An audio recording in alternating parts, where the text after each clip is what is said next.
Hello.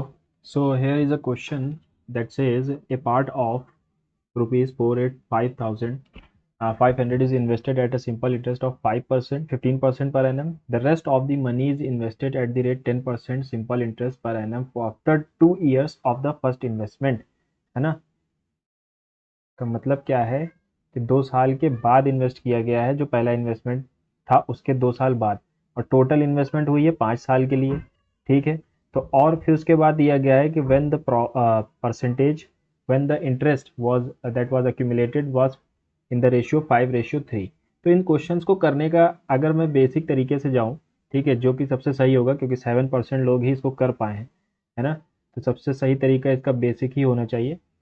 अगर हम मान लें एक पार्ट एक्स था और दूसरा पार्ट वाई था, अब बेसिकली लास्ट में रेशियो मिलना ही हमें, ठीक है, तो हम एक पार्ट तो एक्स मान लेते हैं और एक पार्ट वाई मान लेते हैं। अब ये क्या कह रहा है कि तो टोटल 5 साल के लिए इन्वेस्ट किया गया, और जो दूसरा वाला इन्वेस्टमेंट है वो पहले वाले के 2 साल बाद होता है, यानी कि पहले वाला तो पूरा 5 साल इन्वेस्ट रहा है, दूसरा वाला उसके 2 साल बाद यानी कि ये 3 साल के लिए इन्वेस्टेड रहा है। इसमें क्या रेट ऑफ इंटरेस्ट था? इसमें रेट ऑफ इंटरेस्ट था 15% और इसमें रेट ऑफ इंटरेस्ट था 10%। ठीक है, अब हमारा जो रेशियो बनेगा वो इसी से बनेगा, है ना। अगर मैं इनको रेशियो में भी जोड़ दूं, दिखा दूं, तो ये ऐसे बनेगा। तो 15 × 5 75x अपॉन 30 वाई की वैल्यू क्या है, ये रेशियो आ रहा है हमारा ये।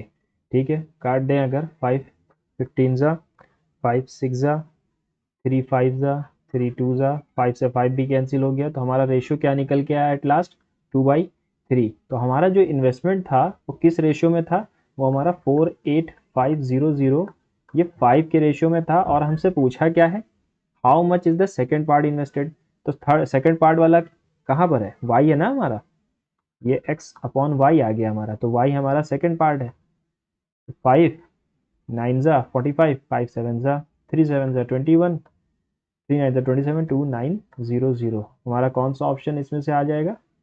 ये वाला आ जाएगा, है ना। I hope you all get this, है ना। Thank you.